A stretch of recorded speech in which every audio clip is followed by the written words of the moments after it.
상시백오릅니다. 센서 스팀이라 캄보디아 여행을 계획 중이시거나 준비 중이시라면 되도록 안 가시는 것을 추천드립니다. 현재 캄보디아 내에서 한국인을 겨냥한 각종 범죄가 끊이질 않고 있는데요. 오죽했으면 대한민국 외교부에서도 가지 말 것을 당부하고 있습니다. 오늘은 이 내용 좀 제대로 다뤄보도록 하겠습니다. 바로 보시죠. 최근 들어 캄보디아 내에서 한국인을 겨냥한 범죄가 끊이질 않고 있는데요. 당장 최근에 있었던 것들 몇 개를 좀 보자고요. 9월 21일에는 캄보디아에서 가장 번화한 지역인 벙깽꿍의 한 카페를 들렸다가 차량으로 돌아가던 50대 한국인 1명을 중국인 4명과 캄보디아인 1명이 납치하는 사건이 벌어졌습니다. 그리고 이 50대 한국인에게 고문을 가했는데요. 당시 상황을 목격했던 카페 경비원이 경찰에 신고하였고요. 현재 경찰이 수사를 하다가 해당 한국인의 차량을 가져가려는 납치범을 발견하였고 그대로 체포하는 데 성공하였습니다. 해당 한국인은 겨우겨우 경찰에 의해 구출이 되었는데요. 체포 과정에서 권총도 발견되었다고 합니다. 또 한국인이 캄보디아에 가서 범죄를 저지르는 경우도 있는데요. 9월 25일에는 20대에서 40대 한국인 남성 3명이 온라인 사기 작업장을 운영하면서요. 한국인을 대상으로 범죄를 저지르는 경우도 확인되었다고 합니다. 캄보디아 경찰은 푸놈펜에 있는 한 아파트를 급습하였는데요. 총 48명을 체포하였습니다. 이 과정에서 한국인 3명이 주범인 것으로 확인이 되었고 나머지 45명은 이들에 의해 사기에 가담하도록 강요받은 피해자인 것으로 확인되었습니다. 피해자들은 한국인 30명도 포함되어 있었습니다. 또 지인을 캄보디아 범죄 조직에 넘기는 사람도 있었고요. 범죄 조직이 납치되어서 보이스피싱과 같은 범죄를 저지르는 경우도 많다고 합니다. 현재 캄보디아는 굉장히 범죄 산업이 급성장하고 있습니다. 엠네스티가 내놓은 최근 보고서에 따르면요. 캄보디아 내 53개의 대규모 사기 사업장과 수십 곳의 의심 장소가 파악됐다고 하는데요. cambodia 정부는 이걸 알고도 방치 혹은 묵인하고 있다고 합니다. 왜냐면 캄보디아의 범죄 산업이 캄보디아 경제에 어느 정도 긍정적인 영향을 주거든요. 당장 캄보디아 GDP의 약 절반에 달하는 연간 125억 달러, 하나로 17조 6천억 원 이상을 범죄 수익으로 창출하고 있는데요. 이는 미국 싱크탱크인 미국평화연구소의 추산입니다. 그렇다 보니 캄보디아 정부도 시시하고 있죠. 물론 태국이나 중국과 같이 주변국들이 범죄 단체에 좀 소탕을 하고 요구하니까요. 7월부터 사기 작업장 단속에 나서면서 지금까지 관련 용의자 수천 명을 체포하고 외국인 피해자들을 본국으로 송환시키고 있긴 하지만 그런데도 현재 캄보디아는 범죄가 매우 자주 일어나고 있습니다. 게다가 단속이 일시적인 보여주기식에 그치는 경우가 많아 실제 현지에서는 여전히 새로운 사기 조직이 생겨나고 기존 범죄 단지가 그대로 유지되는 경우가 많다는 점에서 문제의 심각성이 더 커지고 있습니다. 무엇보다 충격적인 사실은 최근 몇 년 사이에 한국인을 대상으로 한 범죄가 기하급수적으로 늘어나고 있다는 점입니다. 외교부가 직접 집계한 자료를 보면 그 심각성이 그대로 드러납니다. 2021년만 해도 캄보디아에서 발생한 한국인 감금, 납치 사건은 4건에 불과했습니다. 이듬해인 2022년에는 오히려 한 건으로 줄어드는 듯 보였습니다. 하지만 그 이후 상황은 완전히 달라졌습니다. 2023년에 들어서면서 사건 수가 17건으로 급격히 뛰었고 불과 1년 뒤 2024년에는 무려 220건에 달했습니다. 그리고 2025년 아직 해가 끝나지도 않았는데 이미 330건이 넘는 사건이 보고되었습니다. 단 5년 사이에 80배 이상 폭증한 것입니다. 이 정도면 단순한 치안 불안이 아니라 노골적으로 한국인을 겨냥한 범죄가 구조화되고 있다는 방증으로 볼 수밖에 없습니다. 실제 현장에서 피해자들이 겪는 상황은 훨씬 더 참혹합니다. 한국인이라는 이유만으로 납치 대상이 되거나 취업을 미끼로 속아 넘어갔다가 현지 범죄 조직의 감금, 강제 노동 피해자가 되는 사례가 잇따르고 있습니다. 상황이 이렇게 악화하자 대한민국 외교부는 결국 9월 16일부로 캄보디아 전역에 대해 여행 경보 단계를 상향 조정했습니다. 수도 푸놈펜에는 2단계에 해당하는 여행 자제 경보를 발령했고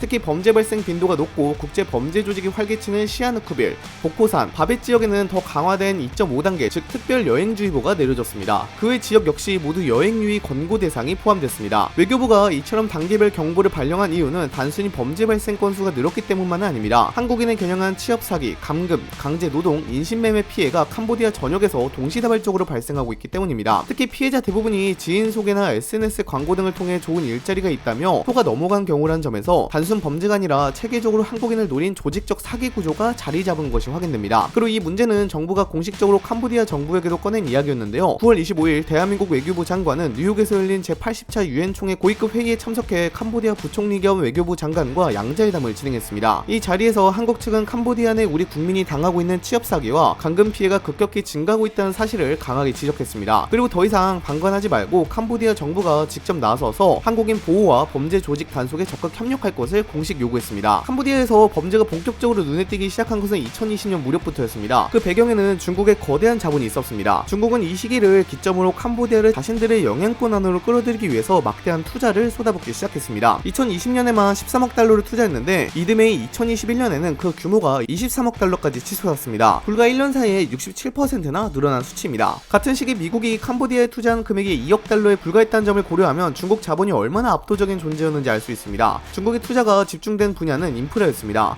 고층 빌딩이 하늘 위로 솟아오르고 항만이 새로 건설되고 고속도로가 잇따라 뚫렸습니다. 겉으로만 보면 캄보디아는 중국 중국 자본 덕분에 경제적으로 큰 혜택을 누리는 듯 했습니다. 일자리가 늘어나고 외국 자본이 지역사회에 돈을 흘려보내면서 일시적으로는 활기가 돌았습니다. 그러나 그 활기 뒤에는 어두운 그림자가 들이오고 있었습니다. 중국 자본이 몰려들자 당연히 수많은 중국인도 캄보디아로 이주하기 시작했습니다. 현재 추산으로는 약 100만 명에 달하는 중국인이 캄보디아에 거주하고 있습니다. 이는 캄보디아 전체 인구의 5%에 해당하는 규모입니다. 문제는 이들 중국인의 생활 수준이 현지인과 비교했을 때 최소 7배 이상 높다는 점이었습니다. 자연스레 푸놈펜과 시아누쿠빌 같은 주요 도시의 경제권은 빠르게 중국인들의 손으로 넘어갔습니다. 캄보디아인들은 본인 나라 안에서조차 경제 경쟁조차 밀려나는 상황을 마주해야 했습니다. 경제적 불평등은 사회적 갈등을 낳았고 이 과정에서 일부 현지인들이 범죄 조직으로 흘러들어가기 시작했습니다. 하지만 더 큰 문제는 중국계 범죄 조직의 직접적인 유입이었습니다. 중국 본토에서 악명 높은 사마페를 비롯한 거대 범죄 네트워크가 캄보디아로 발을 들이면서 이 작은 나라가 단숨에 범죄 온상으로 변질되기 시작한 겁니다. 지금 캄보디아 곳곳에는 이른바 범죄 단지라 불리는 구역이 존재합니다. 대규모 빌딩이나 복합단지 형태로 지어진 이곳에서는 외부에서는 알 수 없는 일들이 벌어지고 있습니다. 범죄 조직은 사람들을 속여 끌고 와 그 안에 감금합니다. 이들은 신분증과 여권을 빼앗긴 채 탈출할 길이 막히고 강제로 보이스피싱, 불법 도박 사이트 운영, 불법 투자 리딩방 관리 같은 범죄에 동원됩니다. 말 그대로 디지털 노예로 전락하는 것입니다. 범죄 단지 안의 세상은 상상을 초월합니다. 이를 거부하면 전기 고문이나 구타가 가해지고 심지어 식사를 제대로 제공하지 않으며 사람을 정신적으로 무너뜨립니다. 일부는 탈출을 시도하다 붙잡히면 더 심한 고통을 당하기도 합니다. 이렇게 조직은 사람을 단순한 범죄 수단으로 소모하며 그 과정에서 막대한 불법 수익을 창출합니다. 더 충격적인 점은 이 범죄 산업이 이미 캄보디아 경제의 거대한 일부가 되어버렸다는 사실입니다. 국제 인권 단체들을 보고 있다면 캄보디아 전체 GDP의 절반 가까이가 이런 불법 산업에서 나오고 있을 정도라고 합니다. 범죄 단지들은 단순한 범죄 집단이 아니라 중국의 거대 기업, 본토 상하패, 현지 권력층까지 얽혀있는 국제적 범죄 카르텔입니다. 총책이 중국 고위 관리층과 연결되어 있다는 의혹도 꾸준히 제기되고 있습니다. 캄보디아 내에서 이런 범죄 단지는 사실상 치해복권 지역처럼 기능합니다. 경찰이나 군이 쉽게 들어갈 수 없고 설령 들어가더라도 내부에 있는 범죄 세력을 제대로 제압하지 못합니다. 현재 권력층 일부가 이미 이익을 공유하고 있기 때문에 단속이 흐지부지 끝나는 경우도 많습니다. 이 범죄 단지들은 주로 해외 취업을 미끼로 사람들을 끌어들입니다.